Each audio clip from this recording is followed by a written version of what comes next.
गुणरहितं गगनसदृशं तत्त्वमस्यादिलक्ष्यम् एकं नित्यं विमलमचलं सर्वधी साक्षिभूतं भावातीतं त्रिगुणरहितं सद्गुरुं तन्नमामि। गुरुर्ब्रह्मा गुरुर्विष्णुः गुरुर्देवो महेश्वरः गुरुः साक्षात् परब्रह्म तस्मै श्रीगुरवे नमः।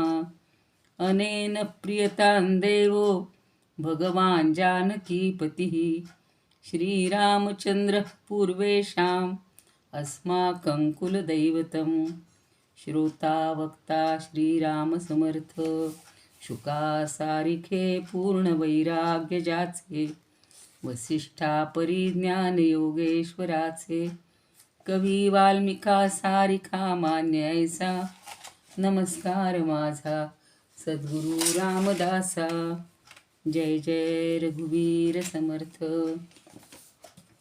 चिदाकारो धाता परम सुखद पावन तनूर मुनींद्रैर्योगींद्रैर यतिपति सुरेंद्रैर हनुमता सदा सेव्यः पूर्णो जनकतनयाङ्गः सुरगुरु रमानाथो रामो रमतु मम चित्ते तु सततं मुकुंदो गोविंदो जनकतनया लालितपदः पदं प्राप्ता यस्याधमकुलभवा चापि शबरी गिरातीतो गम्यो विमलधिषणैर्वेदवचसा रमानाथो रामो रमतु मम चित्ते तु सततं धराधीशोऽधीशः सुरनरवराणां रघुपतिः किरीटी केयूरी कनककपिशः शोभितवपुः समासीनः पीठे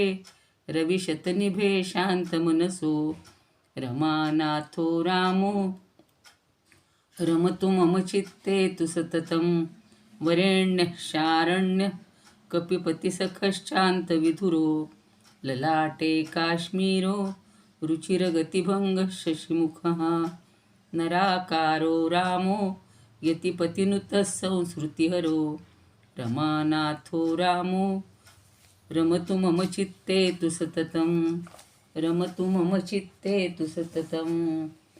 जय जय रघुवीर समर्थ।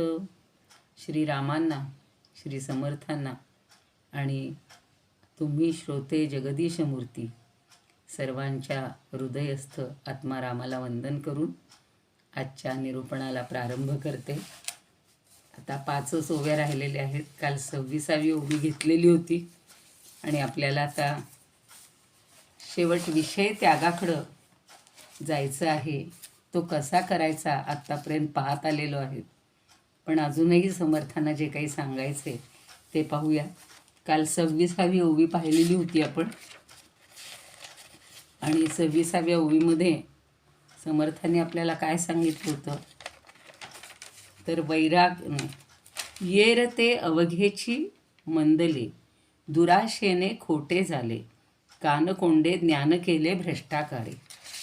म्हणजे असे जे अभिमानी मनुष्य आहेत, माणसं आहेत, ते सगळे त्यांच्यापुढे म्हणजे जे श्रेष्ठ लोक आहेत, वैराग्य करून भ्रष्टेना ही जी आधी ओवी झाली होती, किंवा कष्ट करिता सेत पिके, त्याच्यापुढं त्यांनी सांगितलेलं होतं की अशा माणसांखेरीज इतर जे असतात ते सगळे त्यांच्यापुढे निस्तेज ठरतात, कारण त्यांच्या मनात दुराशा असल्यानं ते खोटे ठरतात, ते वैराग्यभ्रष्ट होतात आणि त्यामुळं त्यांच्या ज्ञानालाही कमीपणा येतो।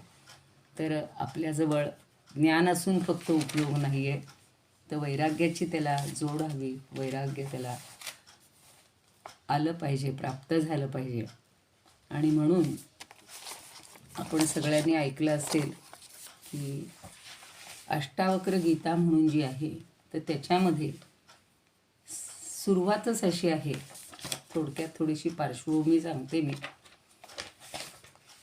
अनेक गीता आहेत, समर्थांनी प्रारंभी सगळ्या गणेश गीता, गुरु गीता, सगळ्या गीतांचा उल्लेख केलेला आहे। त्यातलीच एक अष्टावक्र गीता। त्या अष्टावक्रांच्या जन्माआधीची म्हणजे ते गर्भावस्थेत असतानाच तेव्हाची एक गोष्ट आहे की त्यांचा पिता मोठा पंडित होता. अष्टावक्र आईच्या गर्भात आणि पिता रोज वेदपठण करायचे. गर्भावस्थेतील अष्टावक्र ते सगळं ऐकायचे. आणि एक दिवस अचानक गर्भातून आवाज आला, थांबवा ही बडबड, ही सारी वायफळ बडबड आहे, यात इवलेसेही ज्ञान नाही, नुसत्या शब्दांचा संग्रह आहे. शास्त्रात काय ज्ञान असते? ज्ञान स्वयंमध्ये आहे. शब्दात सत्य कुठले? सत्य स्वयं आहे. पिता रागावला आणि एक पिता, तोही पंडित, त्यात गर्भात असलेला मुलगा अशा प्रकारे बोलतोय, अजूनही जन्माला यायचा आहे, त्याच्या हातच एवढा उर्मटपणा. म्हणून त्यांना खूप राग आला. त्यांचे डोळे लाल झाले. अहंकार दुखावला गेला. कारण तो पंडिताचा अहंकार होता. आता जे सांगितले की सगळं असून, ज्ञान असूनही जर त्याच्याकडे अहंकार असेल तर काही उपयोग नाही. पण ते वादविवाद करण्यात पिता अगदी तरबेज होते, शास्त्रार्थ करणारे होते. आणि त्यांनी मुलाला रागाच्या भरात शेवटी शाप दिलाय त्या जन्माच्या अगोदरच, की जेव्हा जन्माला येशील तेव्हा 8 ठिकाणी कुबडा होशील. त्यामुळं त्यांचं नाव पडलं अष्टावक्र. आणि जन्माला आले तर ते 8 जागी कुबड होतं. उंटासारखा तिरपाकडा रागाच्या भरात बापांनी मुलाला वेडा वाकडा करून टाकलेलं होतं. आता ही जरी दंतकथा असली तरी त्याच्यामध्ये काहीतरी खोल अर्थ भरलेला आहे, की आपल्याजवळ एक बीज पडले आणि त्याच्याकडं पाहून एक सुंदर कमळ फुलणार आहे, त्याचा सुगंध गगनाला भिडणार आहे, त्याच्या अपूर्व डौलाने, प्रासादिकतेने जग प्रसन्न होणार आहे, हे कळत नाही. त्यामुळे शंकेकर माणूस काय करतो? शंकेखोर माणूस त्या कमळाचा कधीच लाभ त्याला घेताच येणार नाही, कारण त्याच्यावर तो विश्वासच ठेवणार नाही. म्हणून अष्टावक्राचं फूल बघितलं असेल, त्यांनाही नक्कीच कल्पना आली असेल की हे फूल बीजरूपाने ज्या वेळेला होतं, गर्भात होतं, त्यावेळी बीजतंतू नक्कीच असणार. आणि अष्टावक्राची गीता ही त्यावेळेलाच सुरुवात झालेली होती. तर ते अनुमान नक्कीच लावता आला असेल. आणि या सगळ्या गर्भावस्थेतच बीजरूपानं सगळ्या गोष्टी असणार. म्हणून अष्टावक्राची गीता कशी जन्माला आली त्याच्याबद्दलचाही छोटासा किस्सा आहे. तो आपल्याला माहिती असेल की हाच अष्टावक्र 10-12 वर्षाचा असताना वडील जेव्हा जनकाच्या दरबारात गेलेले असतात या चर्चेसाठी वगैरे, शास्त्रचर्चा करायला, त्यावेळेला हा नकळत तिथे जातो. आणि तिथे गेल्यानंतर काय होतं? सगळे लोक हसतात. सगळे लोक हसल्यानंतर हा तर जोरजोरात हसायला लागतो. जनकराजेला आश्चर्य वाटतं की सगळे लोक हसले कारण त्याच्या शरीराकडे बघून हसले होते. वास्तविक जनक हा विदेह ही आपण पहिल्या दिवशी कथा पाहिलेली आहे. पण त्याच जनकाला ज्ञान देणारा हा अष्टावक्र आहे. मग त्यांनी विचारलं की अरे, आम्ही हसलो बरोबर आहे, पण तू का हसतोयस? तो मी एवढ्यासाठी हसलो की ही विद्वज्जनांची सभा आहे, पण हे विद्वत वाटत नाही आहेत. हे सगळे चर्मकार आहेत, फक्त वरच्या कातडीची परीक्षा करणार आहेत. चर्मकार तसा करतो. आणि तू ही सगळी अशी प्रजा, आपली सगळी सभा भरवलेली आहेस, त्याचं मला हसू आलं. जनकाला खेद झाला. दुसऱ्या दिवशी जनक जेव्हा फिरायला निघाला त्यावेळेला अष्टावक्र तिथे वाटेत उभा होता. जनक रथातून उतरला आणि त्याला चरणावर नतमस्तक होऊन वंदन केलेलं आहे. आणि मग तो पहिला प्रश्न विचारतो. जनक पहिला प्रश्न विचारतो, कथम ज्ञानमवाप्नोति, कथम मुक्तिर्भविष्यति, वैराग्यंच कथम प्राप्तम, एतद् ब्रूहि मे प्रभो, ब्रूहि मे प्रभो. त्यांनी विचारलंय की हे प्रभो, त्याला प्रभो म्हटले, ज्ञान कसं प्राप्त होईल, मुक्ती कशी मिळेल आणि वैराग्य कसं प्राप्त होईल हे मला समजावून सांगा. तेव्हा अष्टावक्र लगेच उत्तर देतात, मुक्तिमिच्छसि चेत्तात विषयान विषवत्यज, क्षमार्जवदया तोष, सत्यम पीयूषवद्भज. इतका सुंदर शब्दात थोड्या याच्यात सांगितलेलं आहे की अरे प्रिया, तुला जर मुक्तीची इच्छा असेल तर विषयांना विषय समजून त्यांचा त्याग कर आणि क्षमा, आर्जव, दया, संतोष आणि सत्य यांना अमृत समजून त्यांचं सेवन कर. मला फार आवडली. पहाटे पहाटे अष्टाविक्र गीता वाचायला घेतली आणि मला आनंद झाला की नेमकी पहिली सुरुवातच या गीतेची किंवा गीताची ही अशी आलेली आहे. तर आपण 27वी ओवी पाहणार आहोत. अगदी त्याला जुळणारी अशी 27वी ओवी आहे बघा. सबळ विषय त्यागणे, शुद्ध कार्या कारण घेणे, विषय त्यागाची लक्षणे ओळखा ऐसी. विषय त्यागाची लक्षणं ओळखा असं समर्थ आपल्याला सांगतायत. त्याच्यासाठी त्यांनी तोच उपाय किंवा उपदेश केलेला आहे. सबळ विषय त्यागणे. शेवटी वैराग्याचं, ज्ञानाचं मर्म सांगताना मर्यादा सोडून असणारे, प्रमाणाबाहेर जाणारे, देह सुख सोडावं, शरीरानं धारण करण्यास जरूर तेवढेच देह सुख घ्यावं, म्हणजेच विषय त्याग करावा आणि विषय त्यागाची लक्षणं अशी आहेत हे ओळखून असावं. सगळी आत्तापर्यंत सांगत आलेले आहेत. सगळा ग्रंथ आत्ता आहे त्याच्यामध्ये वारंवार हा विषय आलेला आहे. तर इथे सबळ तो कदाचित शबल शब्द असेल असं पांगारकरांना वाटते. आणि शबल म्हणजे काय तर उन्मादक, अशुद्ध, अशास्त्रीय. मी खूप वेळ विचार करत होते की इथं सकळ म्हणायचं असेल का, सकळ विषय त्याग. पण पुन्हा लक्षात आलं की या आपल्या पूर्वीच्या पूर्वसुरींनी खूप विचार केलेला आहे त्याच्यावर. आणि म्हणून सबळ म्हणजे शबल, जे उन्मादक आहेत, हे सगळे विषय कसे आहेत आपल्याला अगदी उत्तेजित करत असतात. आणि म्हणून या विषयांचा म्हणजे हे सगळे अशास्त्रीय आहेत. फक्त एक विषय आहे बरं का. इथं जरी अशास्त्रीय म्हणलं असेल तरी भागवत असू, सगळ्या ग्रंथांमधून रामायण असू, श्रीराम किंवा भगवंत ह्या विषयाचं तू सेवन कर. म्हणजे तो फक्त विषय तशा अर्थी नाही आहे, एवढं आपण लक्षात घ्यायचं. पण हे सगळे जे सबल किंवा शबल विषय आहेत यांचा त्याग करायला पाहिजे, सर्वस्वी त्याग करायला पाहिजे. आणि शुद्ध विषय इथे लगेच सांगितलेलंच आहे की शुद्ध विषय जरुरी पुरते म्हणजे कार्याकारण सेवन करायला पाहिजे, आवश्यक तेवढे. मला सांगा, त्या जिव्हेला थोडं तरी काम हवंच आहे ना, बोलण्याचे हवंच आहे. आणि शरीराची हे राहण्यापुरती, वृत्ती राहण्यापुरती तरी आपल्याला आहार घ्यावाच लागणार आहे. म्हणजे सगळेच विषय पूर्णपणे आपल्याला सोडता येणार नाही. सेवन करणं म्हणजे जरुरीपुरतं सेवन करणं हे विषय त्यागाचं लक्षण आहे आणि ते नीट ओळखावं. म्हणजेच अशुद्ध विषयांचा त्याग करायचा आणि शुद्ध विषयांचं देहनिर्वाहापुरतं कार्यकारणपरत्वे सेवन करावं. आणि हीच विषय त्यागाची लक्षणं समजून घ्यावीत. सगळ्या याच्यामधला महत्त्वाचा असा हा मला ही ओवी वाटते आणि आपण सगळ्यांनी त्याच्यावर लक्ष दिलं पाहिजे. आणि त्यालाच जोडून पुढची आहे, पण ठीक आहे, बघूया आपण. वैराग्य आणि त्यागाचं मर्म हे सांगणाऱ्या या सगळ्या ओव्या आहेत किंवा ही वरची ओवी आहे.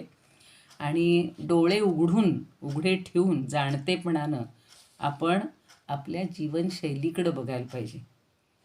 ज्या विषयांचा आज आपण उपभोग घेतोय त्यामध्ये आपण कट करतो, म्हणतो ना, रेष मारणं, त्याची गरज निर्माण झालेली. आपल्याला नको असलेला भाग आपण खोडून टाकतो, रेष मारतो. तसं ह्या विषयांकडे रेष मारली पाहिजे.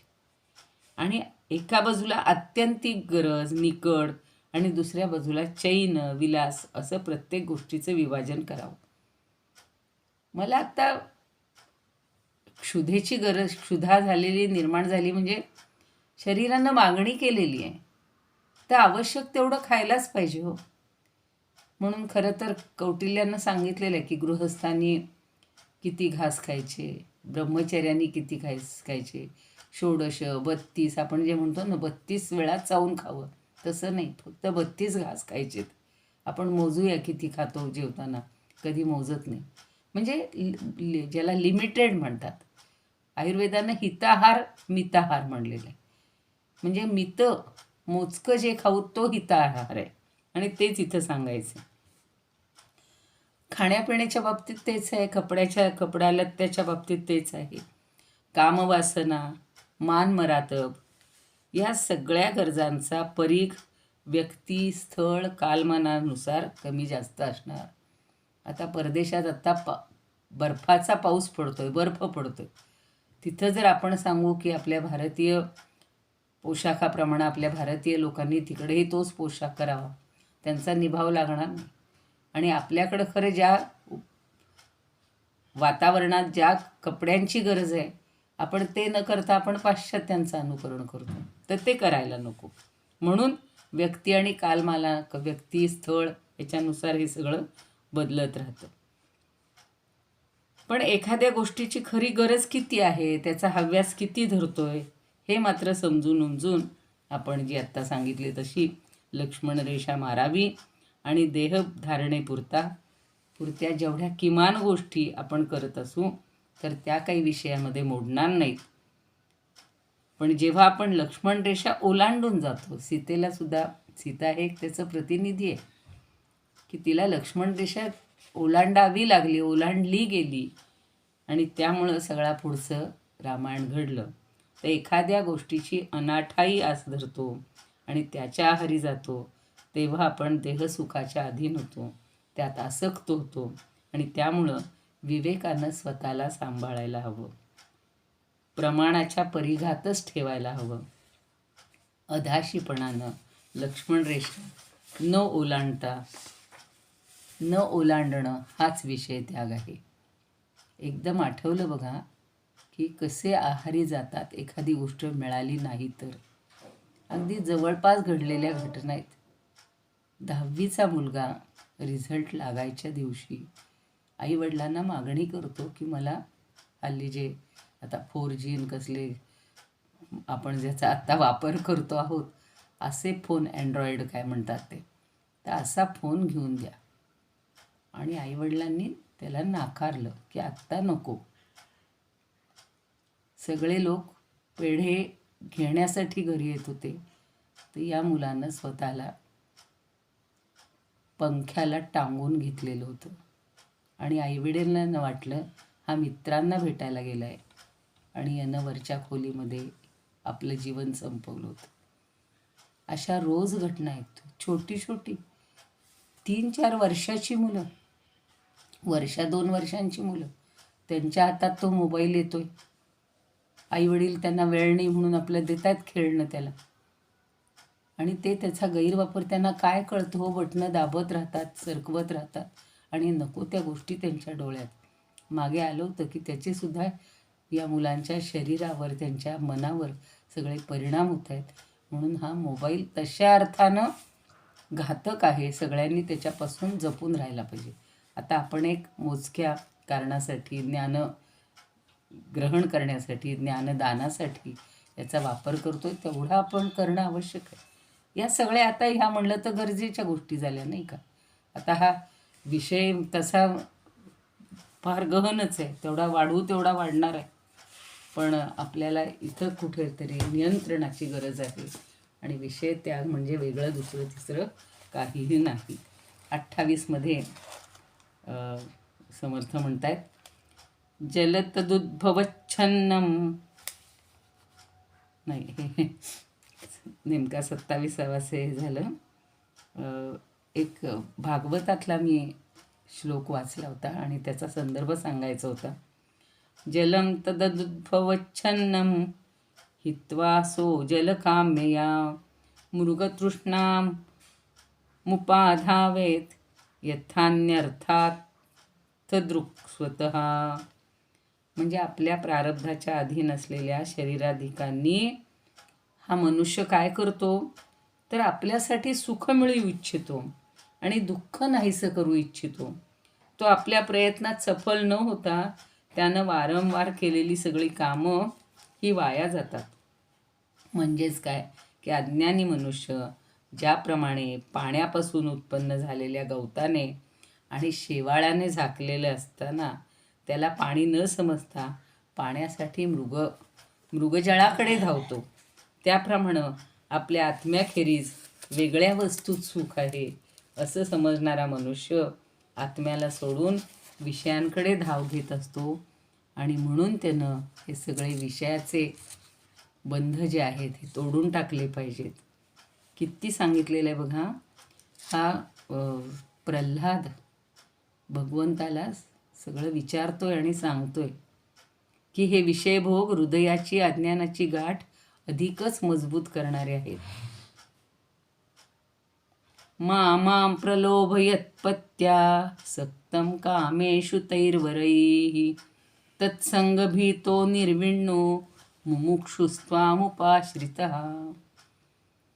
एवढ्याशा पोरानं नारायण जेव्हा म्हणतात की प्रल्हादा, नाही का त्या दिवशी सांगितलं होतं की पित्याची हत्या झाल्यानंतर सगळ्या देवांनी जरी भगवंताकडे आले आणि हे केली तरी ते शांत होत नव्हते. तेव्हा ब्रह्मदेवांनी सांगितलं की प्रल्हादा तूच जा.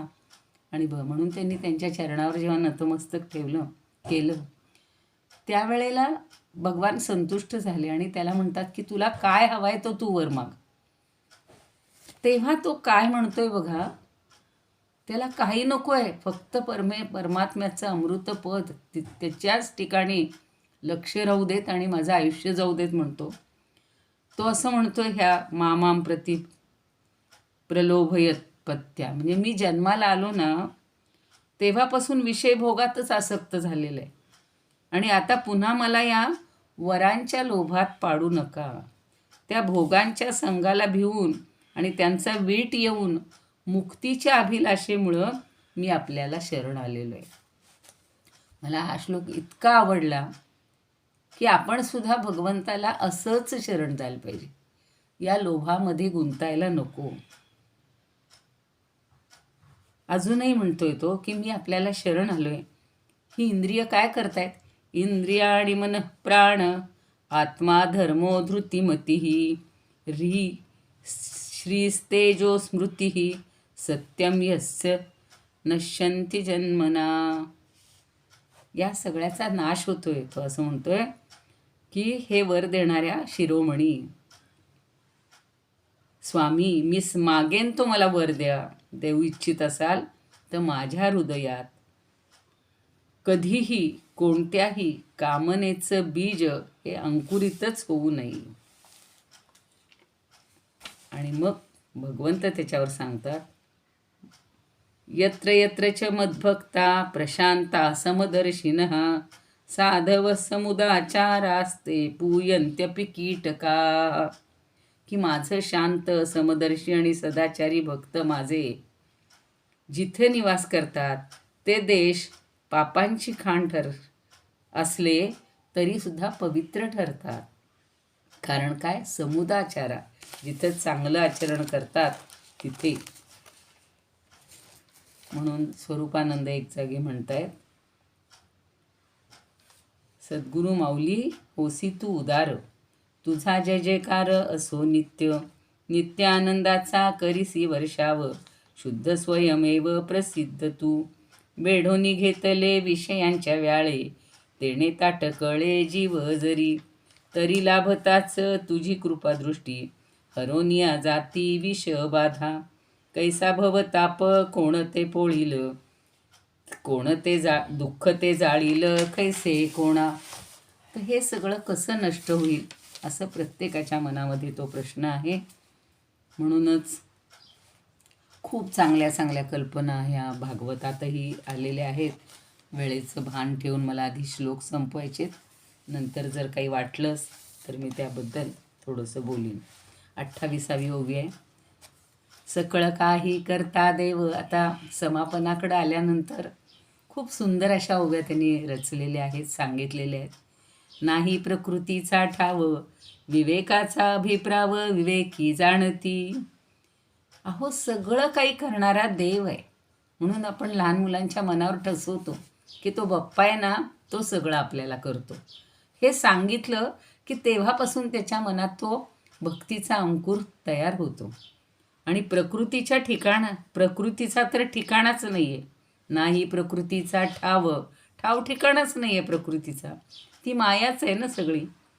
तर हे विवेकाचं मर्म विवेकी पुरुष जाणतात. म्हणून विवेक वैराग्य ह्या दोन्ही गोष्टी समर्थांना फार आवडतात. म्हणजे त्यांनी वारंवार आपल्यावर ठसवलेले आहेत. म्हणजे हे आत्तापर्यंत सगळं वैराग्य वैराग्य सांगितलं, पण आता विवेक ऐकावा असं त्यांचं म्हणणं आहे.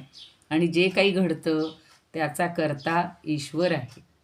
प्रकृतीच्या पसाऱ्याला खरं तर अस्तित्व नाहीच आहे. किती उदाहरणं सांगतात ना हो.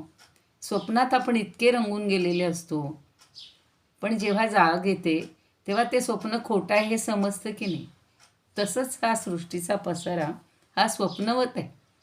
जेव्हा आपल्याला ज्ञान होतं, जागृती येते आणि त्यावेळेला हे सगळं व्यर्थ आहे हे कळतं. बघा ना, शेवटच्या टप्प्यात माणूस म्हणतो, काय मी धडपडलो आयुष्यभर, कशासाठी वणवण केली, कशासाठी एवढा पैसा, ही सगळी मायाच. हेच वाक्य बोलतो माणूस, ही सगळी माया उभी केली आणि आता हे मला सोडून जावं लागणार आहे. त्याच्यात गुंतून चालणार आहे का हो? नाही. मग हे थोडंसं अगोदर लक्षात आलं, हळूहळू त्यांच्यावर संस्कार हे केले, मुलांवर पण त्यांना कंट्रोल आपण हळूहळू ठेवला, तर ती पण मोठेपणी असं बोलायला लागतील. आणि जे खरे विवेकी असतात त्यांनाच हा विवेकाचा अर्थ समजतो, कारण तो त्याला समजलेला असतं. म्हणून मला आत्ता हे करता या शब्दावरनं गीत आठवलं आहे बरं का. पण माझं हे राहत नाही, म्हणजे इच्छाच होती आहे. तूच करता आणि करविता, शरण तुला भगवंता, मी शरण तुला भगवंता. का म्हणले समर्थांनी की तूच करता. तुझी आश्वासे पान हलते, स्पर्शे तुझिया फूल फुलते, तेज झळाळत गगनही खुलते, रविचंद्राचा तू निर्माता, शरण तुला भगवंता, मी शरण तुला भगवंता. सुखदुःखाची ऊन सावली, तुझीच जाणीव वेळोवेळी, तुझ्या कृपेच्या छायेखाली, जीवदान दे मरणा मिळता, शरण तुला भगवंता, मी शरण तुला भगवंता. देऊळ तुची तूच मूर्ती, तूच आरती पूजा भक्ती, तूच सता माझी स्फूर्ती, मागायाचे काय अनंता, शरण तुला भगवंता, मी शरण तुला भगवंता, मी शरण तुला भगवंता. खरंच आपण शरणच जायला पाहिजे. सगळं करणारा तो आहे, आपल्या हातात काहीच नाही. पानसुद्धा देवाच्या श्वासांमुळं हालत असतं, काहीही आपण करू शकत नाही. आता पुढच्या ओवीत 29 समर्थ म्हणतात, शूरत्वविषयी खडतर त्या समानिती लहान थोर, कामगार आणि अंग चोर एक कैसा. काय सुंदर दिलं, एक कर्मयोगच इथं सांगितलंय त्यांनी थोडक्यात, की जो शूरत्वाविषयी तत्पर असतो, त्याला लहान थोर सगळे मान देतात, असा कार्यकर्ता आणि अंगचोर याची बरोबरी कशी होईल. जो चांगला कार्यकर्ता आहे आणि अंगचोर म्हणजे कामचोर असा जो आहे, कामचुकार म्हणू आपण, तर त्यांची कधीच बरोबर होणार नाही. कारण शिवाजी राजांसारखा जो शौर्य दाखवतो त्याची आणि त्याच्यासारखा पोशाख करणारा जर एखादा प्यादा असेल तर त्या दोघांची बरोबरी होऊ शकणार नाही. कारण विषयाविषयी ज्याला वैराग्य प्राप्त झालेलं आहे किंवा ज्याचं वैराग्य प्रखर खडतर आहे, अशा शूरवीरांना लहान थोरसुद्धा मानतात. अजूनसुद्धा बघा, आता या महिन्यातच येणार आहे शिवजयंती, त्याच्यात पुन्हा वाद दोनदा साजरी केली जाते. पण सगळी अगदी लहान मुलंसुद्धा शिवाजी महाराज की जय म्हणजे इतका त्यांच्या मनावर हा शूरत्वाचा अंश बिंबलेला असतो. आणि शूरपणामध्ये प्रखर म्हणजे मागे पुढे न करणारा असा लहान थोरसुद्धा त्यांना मान देतात. कारण श्रीरामांचंही तसंच शौर्य होतं. सुग्रीवाला विश्वास बसत नव्हता की हा वालीला मारेल, आणि म्हणून त्यांनी त्याला सांगितलं की 7 ताल वृक्ष ओळीनं आहेत. म्हणजे त्यावेळची वृक्षवल्ली कसे जोपासले होते बघा, तेही त्यातनं आपल्याला कळतं. तर तू जर एका बाणाने हे 7ही छेदून दाखवलेस तर माझा विश्वास बसेल. राम तर एक बाणी होता, त्यानं जो बाण मारलाय ते 7 ताल वृक्ष सुई सुई सुई सुई करत त्यांनी ते छेदून टाकले. तेव्हा सुग्रीवाला, कारण माझा जर देवावर विश्वासच नसेल, समोरच्यावर शूरत्वावर विश्वास नसेल, तर अशी परीक्षा घेतली जाते. एका वेळेला 14,000 राक्षसांना मारणारा श्रीराम, त्याच्या शूरत्वाबद्दल काय बोलायचं. त्याच्यापुढे आपण सगळे रोज नतमस्तक झालो तरी कमीच आहे. किती त्यांचं वर्णन. ह्या रावणासारखा तर अहंकारी शत्रू मारणं इतकं सोपं नव्हतं, पण तेही त्यांनी करून दाखवलेलं आहे. आणि आपल्याला सगळ्यांना आज सुखात पण आहोत. खरं म्हणजे 22 तारखेची आठवण मला पहिल्या दिवशीच द्यायची होती की 22 तारखेला रामललाचं पुनःस्थापना झालेली आहे. रामराया पुन्हा त्या अयोध्येमध्ये विराजमान झालेले आहेत आणि आपल्या हृदयामध्ये पण ते विराजमानच आहेत. त्याची जाणीव करून देण्याचा हा क्षण होता. तर आपल्याला पुन्हा पुन्हा त्यांच्या चरणी असंच लीन व्हायला मिळावं. मला मगाशी सांगायची राहिले मी की सर्व या दासबोध ग्रुपच्या सर्व ज्येष्ठांनी मला ही संधी दिली. आणि अधिक चिंतन करा, नाही तर घाई गडबडीत एका दिवसात तो समास तसा उरकत नाही. प्रत्येक शब्दावर सुद्धा चिंतन करता यायचे. ओवी तर आपल्याला अनुभवायची, पण ओवी तर खूप मोठी झाली. त्यातला एक शब्द हा विषय त्याग, एवढा आपल्याला जाणून घ्यायला 6 दिवस लागलेले आहेत, 5 दिवस लागलेले आहेत. पण ते प्रत्यक्षात आचरणात आणायला किती दिवस लागतील याचा हिशोब करायला पाहिजे. म्हणून पुढच्या ओवीत 30व्या ओवीत समर्थ म्हणतात, त्यागा त्याग तार्किक जाणे, बोला ऐसे चालो जाणे, पिंड ब्रह्मांड सकळ जाणे यथा योग्य. संधी आणि समास हे करण्यामध्ये तर समर्थांची शैली तर अप्रतिमच आहे. थोडक्यामध्ये केवढा आशय सांगतात ते. एक मनाचा श्लोक जरी रोज चिंतन केलं तर त्याच्यातनं आयुष्यभराचं आपल्याला ज्ञान मिळतं. त्यागात म्हणजे त्यागात त्याग म्हणजे त्याग आणि अत्याग, संस्कृतोद्भवच सगळी भाषा आहे त्यांची. आणि त्याच समर्थांनी एवढं रामायण 14व्या वर्षी लिहिलेलं आहे. आपल्याला बहुतेकांना कल्पना असेल, काहींना नसेल. त्यांनी जे युद्धकांड, सुंदरकांड, किष्किंधाकांड प्राकृतमध्ये लिहिली ती सगळ्यांना माहिती आहेत. पण टाकळीला बसून त्या गुंफेमध्ये, खालच्या अगदी विवरामध्ये, जिथं उंदीर घुशी सगळ्या प्राण्यांचं राज्य होतं, ती जागा साफ करून तिथेच वर गोमयाचं हनुमान मंदिर बांधून, म्हणजे स्वतः हातानं गोमय हनुमान तयार केला. केवढी कलाकृती होती. त्यांचं शौर्यही ते वेगळंच आहे. श्रीरामांचं सगळं भक्ती करणारे किंवा दास स्वतःला म्हणणारे रामदास, त्यांचे बंधूही तसेच रामी रामदास गंगाधर. काय त्यांचं या सगळ्यांचं चरित्र वाचता वाचता अगदी असं वाटतं की खरंच आपण त्या काळातच जगत आहोत, त्या काळातच वागत आहोत. ते एवढ्याशा त्या समर्थांनी, नारायणांनी 14व्या वर्षी अक्षर लिहिलेलं रोज ते वाचत राहावं वाटतं. मग मध्ये 12 वर्ष पुन्हा ते अयोध्येला जाऊन आले, सगळा भारत भ्रमण केलं आणि नंतर त्यांनी अयोध्याकांड लिहिलेलं आहे. कारण अयोध्याकांड हे खूप म्हणजे करुणामय, करुण रसाचा सगळा आविष्कार आहे. ते त्यांनासुद्धा त्या वयात सहन नसेल झालं म्हणून त्यांनी ते नंतर लिहिलं. तर अशा ज्या काही घटना आहेत याच्यातनं हा त्यागात्याग शब्द मला एकदम आत्ता आठवला की किती विचार केला की त्याग आणि अत्याग, तार्किक जाणे म्हणजे त्याग कशाचा करायचा आणि त्याग कशाचा करू नये हे जो शुद्ध तर्कानं जाणतो किंवा जो तार्किक जाणतो, बोला ऐसे चालो जाणे, हे तर त्याच्या पुढचं तत्त्व महत्त्वाचं आहे की जसं बोलतो तसा जो चालतो, म्हणजेच बोलतो तसं वागण्याचं ज्याला समजतं, तोच पिंड ब्रह्मांडाची रचना यथार्थपणे जाणतो.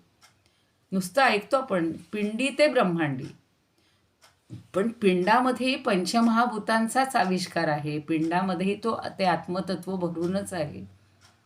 त्याच्या सत्तेनंच सगळं चाललेलं आहे. आत्ता मी बोलती आहे, आपण सगळे ऐकतो आहोत. आपल्याला काही काळानंतर कुणाची तरी वार्ता कळते आणि लक्षात येतं की आत्तापर्यंत ते अमुक अमुक करत होते आणि आत्ता क्षणात काय झालं. तर याच्यावरनं आपल्याला ही सगळी आणि एवढं मोठं ब्रह्मांड निर्माण केलं, एवढं रचना केलेली आहे, ती कशी. शंकराचार्य म्हणतात लोकवत्तू लीला कैवल्यवत. म्हणजे एखादा राजा जशी लीला करण्यासाठी, विहार करण्यासाठी रथात बसून सहज जातो, तशी ही ब्रह्मांडाची रचना सहज केलेली आहे. किती तेवढी, म्हणजे केवढी शक्ती, केवढी ताकद. तर हे सगळं समजणं हे यथायोग्य. जो यथार्थपणे जाणतो तो खरा. याला विवेक कुशलताच पाहिजे. ज्याच्याजवळ विवेकाचा म्हणजे विवेक असेल, जे विवेक कुशल असतील, त्यालाच हा त्याग काय आणि अत्याग काय. सीतेचा त्याग केल्यानंतर तो अत्यागच होता हो. एकदम आता पुन्हा आठवलं, मी पुन्हा रामायणात जायला लागली. सगळ्यांच्या डोळ्या देखत इतकी तिची पूर्वी हे झालेली असून सुद्धा, शुद्धी झालेली असून सुद्धा, अग्निशुद्धी झालेली असून सुद्धा पुन्हा तिची अग्निशुद्धी करवली. सर्व लोकांच्या समक्ष सीतेला पुन्हा अग्निदिव्य करायला लागलं. तिचं एवढं पावित्र्य होतं की तो अग्निसुद्धा शीतल झालेला आहे. चेष्टा नाही आहे. हे सगळं तिच्याजवळ असणारं वैराग्य, तिच्याजवळ असणारा विवेक आणि रामानं केलेला त्यागातला अत्याग. ती भूमिमाता येते आणि म्हणून तिला घेऊन जाते. याचाच अर्थ काय की सत्य काय आहे हे लोकांना समजायला पाहिजे होतं. सत्य इतकं साधं तो म्हणजे काय म्हणतो आपण, अगदी क्षुद्र नसतं, म्हणजे तुनुमुन नसतं. सत्य म्हणजे सत्यच. ते ठसण्यासाठी हा तिचा आयुष्यभराचा त्याग झालेला आहे. तर जे विवेक कुशल आहेत त्यांनाच तर समजतो त्याग आणि अत्याग म्हणजे काय. बोलण्यासारखं वागावं हे इतकं सोपं नाही सांगणं, किंवा पिंड ब्रह्मांडाचा विचारसुद्धा दोन्ही समजून घेणं हे अत्यावश्यक आहे. आणि ते तार्किकच जाणतात.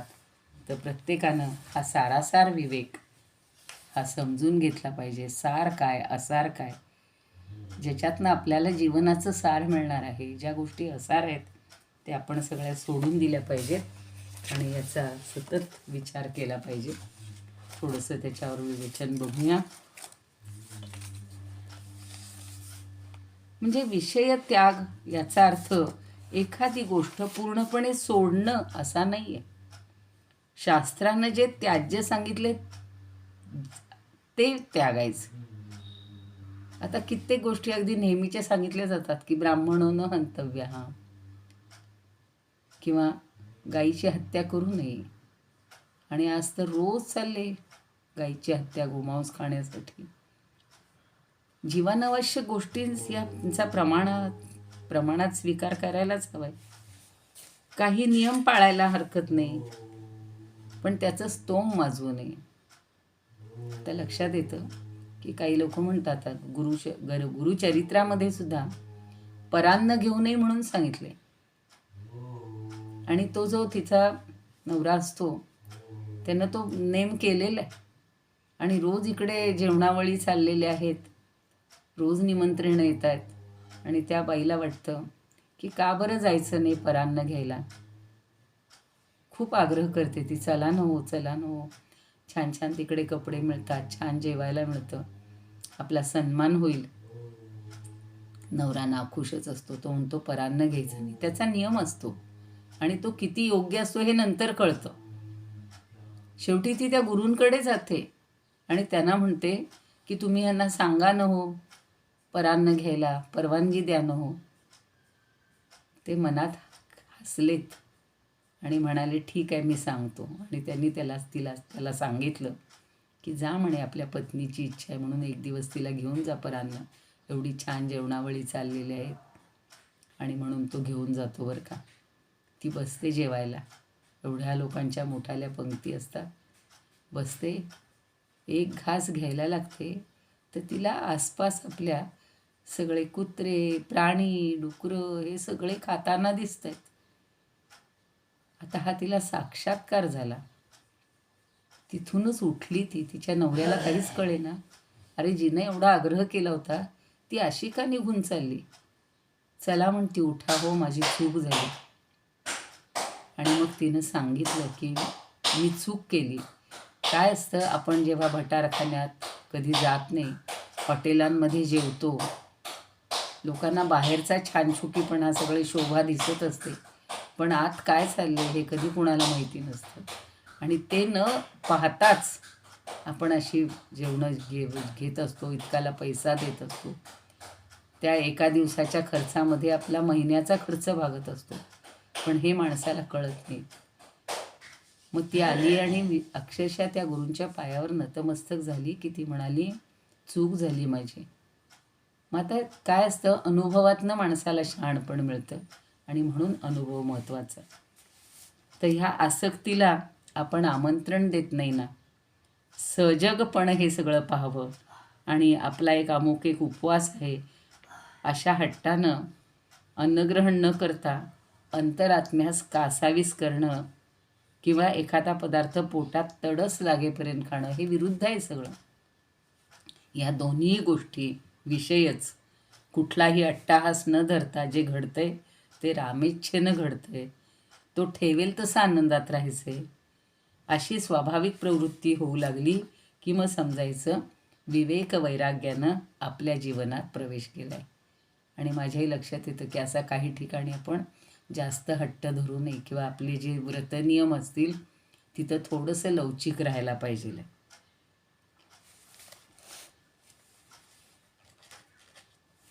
आणि कष्ट करणारा, कामचुकार यांची कधी तुलना होईल का हो? विवेक वैराग्य अंगी बाणवून मनाच्या पातळीवर विषयत्याग करणारे संत, प्रापंचिक हे बाह्यांगानं सारखे दिसत असले तरी ते एक कसे असतील? प्रपंचात अर्थात विषयात असूनसुद्धा जो निर्लेप राहतो त्याचंच आयुष्य परिपूर्ण होतं आणि तोच खरा शूरवीर शोभतो. म्हणजे किती पैसा हाताळला मी, माझ्या हातानं कधी माझे हात काळे होऊ दिले नाहीत, या वाक्यातच विषय त्यागाचं रहस्य आहे. जसं बाभळीच्या शेजारी चंदनाचं झाड असेल तर बाभळीला सुद्धा चंदनाचा सुवास येतो, तसं विवेक वैराग्यशील उत्तम पुरुषाच्या सहवासात आपण राहिलो तर आपलं जीवनसुद्धा सुगंधित होऊन जातं. म्हणून आता शेवटची ओवी आपल्याला पाहिजे आहे. ऐसा जो सर्व जाणता उत्तम लक्षणी पुरुता. पुरुता हा शब्द मला मात्र अजूनही पूर्णपणे अशा अर्थी त्यांनी वापरलेला असावा. तयाचे निसार्थकता सहजची होये. असा जो सगळं जाणणारा उत्तम लक्षणांनी पूर्णपणे युक्त असा पुरुष असतो त्याच्या संगतीनं आपल्या जीवनाचं सुद्धा सार्थक होतं. म्हणून आपण गुरुर ब्रह्मारोज प्रार्थना म्हणतो, पण अशा गुरूंच्या संगतीत राहायला मिळायला पाहिजे. आणि असा जो सर्वज्ञ आहे, उत्तम गुणांनी पूर्ण असतो, त्याच्या योगानं सहजच आपल्याला सुद्धा सार्थकता प्राप्त होते. म्हणजे जो सर्वज्ञ आहे, ज्याला कळलंय, जो उत्तम गुणांनी युक्त आहे, त्याच्या सहवासात राहायचे. कितीच सज्जनांच्या संगतीची तर सुभाषितं आहेत. आणि असा जो जाणणारा असतो तो उत्तम लक्षणांनी युक्त असेल, त्याच्या योगानं आपल्याला सार्थकता प्राप्त होईल. म्हणून आपल्या जीवनाचं सार्थक करण्यासाठी उत्तम गुणांनी युक्त अशांच्या सहवासात आपण राहायला पाहिजे. संगतीचा अंजलिस्थानी पुष्पाणी वासयंती करद्वयम. अंजळीत जर फुलं घेतली, अहो सुमनसाम प्रीती वाम दक्षिण यो समा. एकदम आठवलं सुभाषित. की हातामध्ये जर फुलं घेतली तर त्या अंजलीमध्येच ओंजळीमध्ये तर ते दोन्ही हातांना समानच हे करतो की नाही सुवासिक. का डावा हात आपण त्याज्य मानलाय म्हणून तो सुगंध काही त्याला बाजूला डावलत नाही. तशी ही सज्जनांची प्रीती असते की वाम दक्षिणयो समा. डावा उजवा ते पाहतच नाहीत, सगळ्यांवर सारखंच प्रेम करतात. म्हणून शेवटचं त्या अष्टावक्र गीतेतला एक श्लोक सांगते. विरक्तो विषयद्वेष्टा रागी विषयलोलुपहा गृहमोक्षविहीनस्तु न विरक्तो न रागवान. जो मुमुक्षू असतो, जो विषयांचा त्याग करतो, तो विरक्त, जो विषयांवर लोलूप झाला त्याला विषयासक्त म्हणतात. पण जो इच्छारहित असा होऊन विषयांचा त्याग किंवा भोगाचा विचारच करत नाही तो जीवनमुक्त आहे. आणि स्वतः जनक नंतर जीवनमुक्त झालेले आहेत. मगाशी मी सांगितलं तसं अष्टावक्रांकडून म्हणजे वरच्या काय भुललासी वरलिया रंगा, तसं वरच्या रंगाला भुलायचं नाही. आणि शेवटी ते सांगतात अष्टावक्र, हा तुमिच्छति संसारम रागी दुःख जिहासया वीतरागो हि निर्दुःख तस्मिन्नपि न खिद्यती. वीतराग, ज्याचा राग आसक्ती गेलेली आहे तो काय करतो? शिष्य म्हणजे आता जनकांना म्हणलेलं आहे की हे शिष्य अर्थात आपण सगळे शिष्य आहोत. दुःखाच्या अनुभवानं संसारी मनुष्य संसाराचा त्याग करण्याची कामना करतो, नाही का? स्मशान वैराग्य म्हणतात ना, की मोठी घटना घडली, दुःख झालं, पाया अगदी कोसळलं म्हणतात तसं. डोंगरा एवढं दुःख कोसळलं की माणसाला मग संसाराचा वीट येतो, संसाराची भीती वाटते, नको वाटतं आणि मग संसाराचा त्याग करण्याचा तो ठरवतो. पण तसा प्रयत्न करतो. पण ज्याचे विकार शमले आहेत आणि त्यामुळं दुःखताप गेले आहेत असा संसारात राहूनसुद्धा त्याचा खेद करत नाही. आणि तेच समर्थ आपल्याला सुद्धा समजावून देत आहेत की असा त्याग तुम्ही करू नका, संसारापासून विन्मुख होऊ नका. संसारात राहूनसुद्धा मर्यादित विषयांचं, आवश्यक तेवढ्या शुद्ध विषयांचं सेवन करा, म्हणजे आपल्याला इथे राहूनसुद्धा, संसारात राहूनसुद्धा मुक्ती मिळू शकते. समर्थांनी काल जे मी सांगितलं होतं की सूचकपणे कालचा जो विवेके करावे कार्यसाधन जाणारं नरतनू हे जाणून, तर त्या खानाचा बंदोबस्त करण्यासाठी विजापूरचा सरदार निघाला आहे हे अत्यंत खुबीनं सांगितलेलं होतं. तसंच त्यांनी अजून एक देवीला प्रार्थना केली होती. देखिली तुळजा माता निवाली अंतरी सुखे. आज शुक्रवार आहे त्यामुळे आपणही ती प्रार्थना. तुटली सर्व ही चिंता थोरा आधार वाटला, आघात संकटे वारी निवारी दुर्जना. संकटी भरवसा मोठा तात्काळ काम होतसे, एकची मागणे आता द्यावे ते मज कारणे.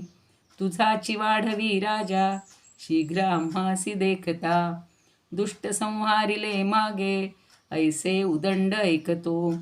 परंतु रोकडे काही मूळ सामर्थ्य दाखवी. रामदास म्हणे माझे सर्व आतुर बोलणे, क्षमावे तुळजे माते इच्छा पूर्ण चिते करी. तर मातेलाच म्हणलेलं आहे की माझी जी काही इच्छा असेल ती तू पूर्ण कर. आणि समर्थ आपल्याला सततच असा काय म्हणूया उपदेश करतायत. आजही ते आपल्याला दासबोधाच्या आणि सगळ्याच त्यांच्या वाङ्मयाच्या रूपातनं साकारलेले आहेत, आपल्या जवळच आहेत. 17व्या शतकात समर्थ रामदास रूपी हनुमंत अवतार या भूमीवर प्रगटला. जणू प्रखर वैराग्य आणि तपस्येचं मूर्तिमंत स्वरूप आपल्या कारुण्य प्रधान रामभक्तीला जनमानसात रुजविताना विवेकप्रधान दृष्टी दासबोध रूपी ग्रंथातून ज्यांनी बहुजनांस दिलेली आहे. आपलं अंतःकरण जणू या दासबोधात समर्थांनी रित केलेलं आहे. अशा समर्थरूपी दासबोधाला ज्यांनी आपल्या जीवनात तंतोतंत आचरून दाखवलं असेही संत गोंदवलेकर महाराज आहेत किंवा सगळेच आहेत. तर त्या सगळ्यांना आपण वंदन करूया. आणि आज अजूनही खरं याच्यावर भागवतातले आणि काही मला सांगावं असे वाटत होते. 2-4 मिनिट थोडंसं सांगते.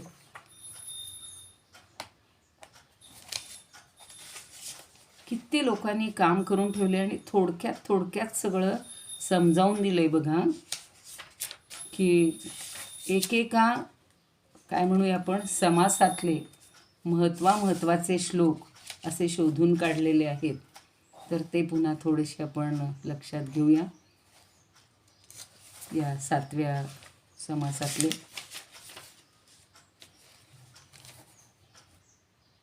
फक्त त्याचा आढावा घेते की एवढे श्लोक तरी आपण आता शेवटाला लक्षात ठेवू.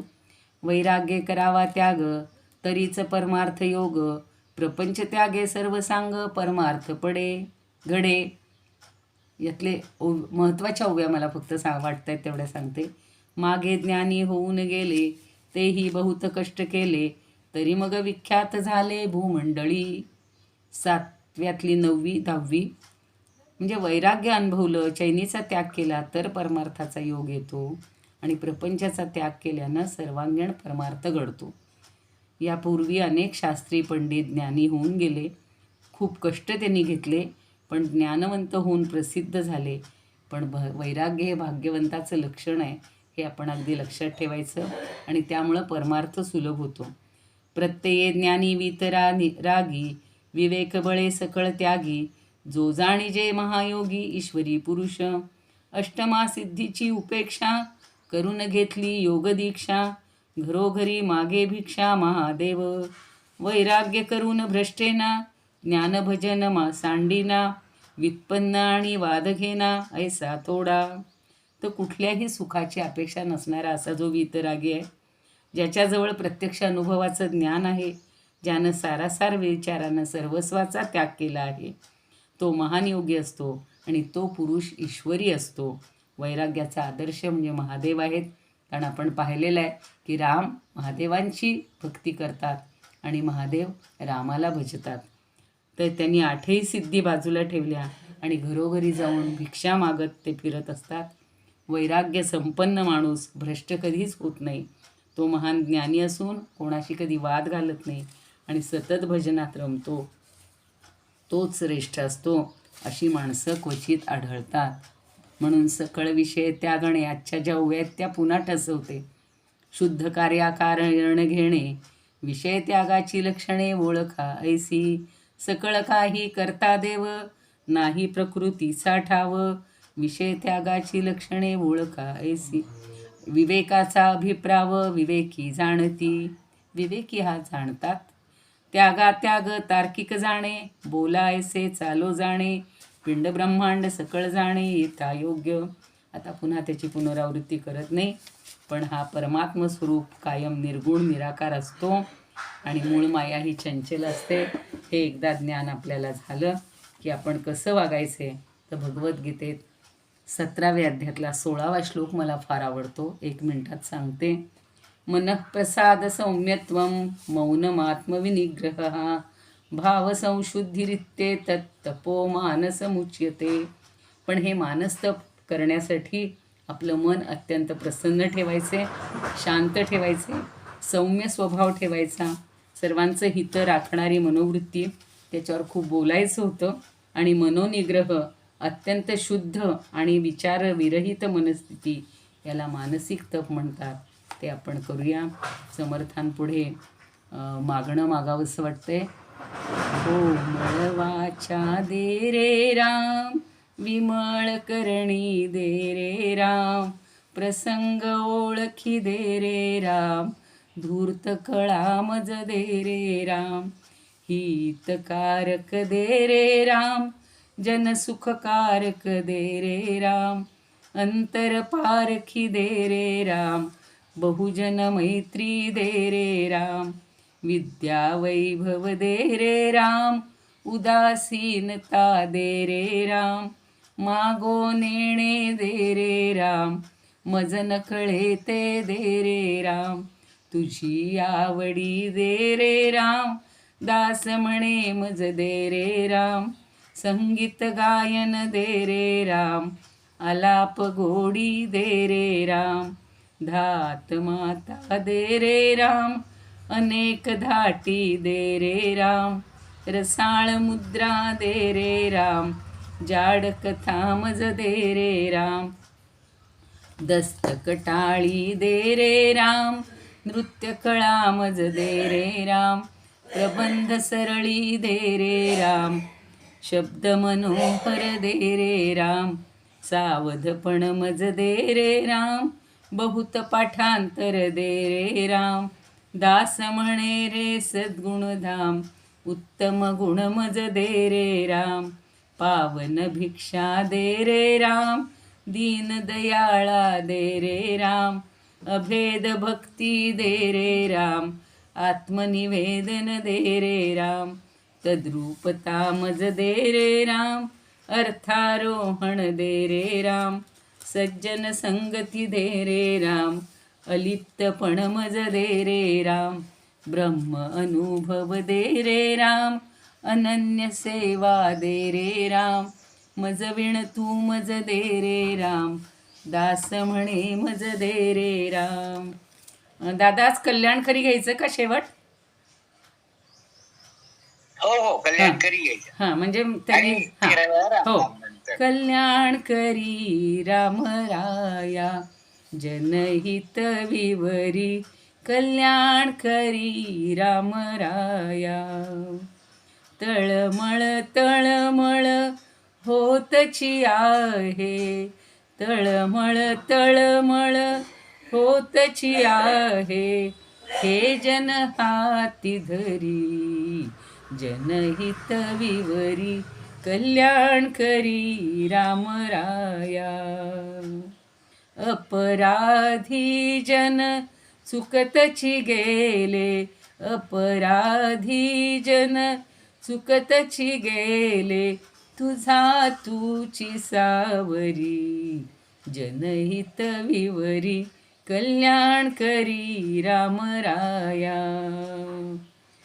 कठीण त्यावरी कठीण झाले, कठीण त्यावरी कठीण झाले, आता न दिसे उरी, जनहित विवरी, कल्याण करी राम राया, कोठे जावे काय करावे, कोठे जावे काय करावे, आरंभिली बोहरी, जनहित विवरी, कल्याण करी राम राया,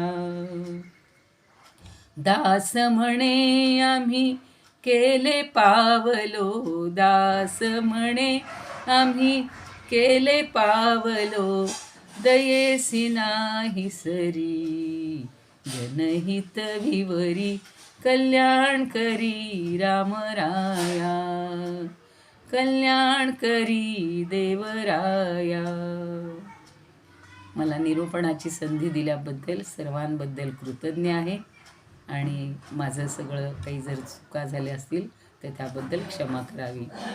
श्रीराम जय राम जय जय राम, श्रीराम जय राम जय जय राम, श्रीराम जय राम जय जय राम, श्रीराम जय राम जय जय राम, श्रीराम जय राम जय जय राम, श्रीराम जय राम जय जय राम, श्रीराम जय राम जय जय राम, श्रीराम जय राम जय जय राम, श्रीराम जय राम जय जय राम, श्रीराम जय राम जय जय राम, श्रीराम जय राम जय जय राम, श्रीराम जय राम जय जय राम.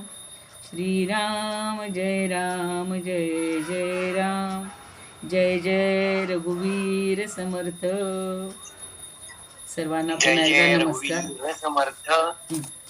उर्वरित उद्या मनोबुधातील श्लोक क्रमांक 117 वर निरूपण होईल. लिंक बदलली जाईल. वेळ हीच राहील. जय जय रघुवीर समर्थ. जय जय रघुवीर. जय रघुवीर. जय राम. जय जय.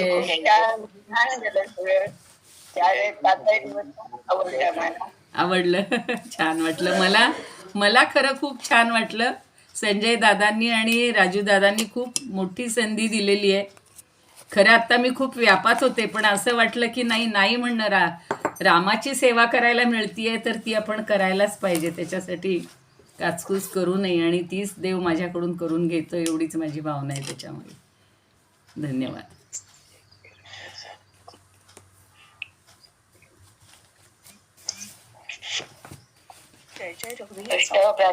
पण छान ऐकलं, बरं वाटलं. बर धन्यवाद. जय जय रघुवीर समर्थ. खूप छान सांगतायत. जय जय रघुवीर तुम्ही खूप छान ऐकतायत. तुम्ही श्रोते जगदीश मूर्ती. खरंच तुम्ही एवढे सकाळी येतात, सगळे कौतुकाची गोष्ट आहे, आनंदाची गोष्ट आहे. मग आपण 4 दिवस केलं तर काय बिघडलं. ऐकण्याचं काम वेगळं असतं. जय जय रघुवीर समर्थ. जय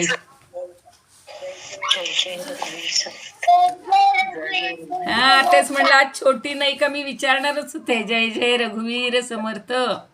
छोटीला आशीर्वाद. छान वाटलं ताई. चला. नमस्कार. हो नमस्कार. तुम्हाला सगळ्यांना नमस्कार. जय जय रघुवीर समर्थ. जय श्रीराम. जय श्रीराम.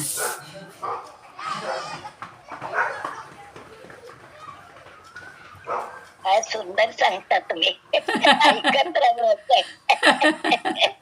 तुमच्यासारख्या आजी मला तुमचा व्हिडिओ दाखवा ना जरा 1 मिनिट आजी. दाखवते. हा मला तुम्हाला नमस्कार करायचंय. मला माझ्या आईची आठवण यायला लागलीये. असं काही नाही. नाही खरंच सांगते. ओवी म्हणून दाखवतात ते मला फार आवडतं. हो का. अरे वा. दुसरी ओवीचा लगेच संदर्भ देतात त्या ओवीचा. हो अवघड कौतुक आहे तुमचं खरंच. नाही ही तुम्हा सगळ्यांची. तुम्ही श्रोते जगदीश मूर्ती. तुम्ही मला ही प्रेरणा दिली आहे आणि तुम्ही रोज छान म्हणता म्हणून अजून छान अभ्यासावं वाटतं. असं वाटतं रोज नवीन काहीतरी ग्रंथ घेतला पाहिजे आणि त्यातला शोधला पाहिजे.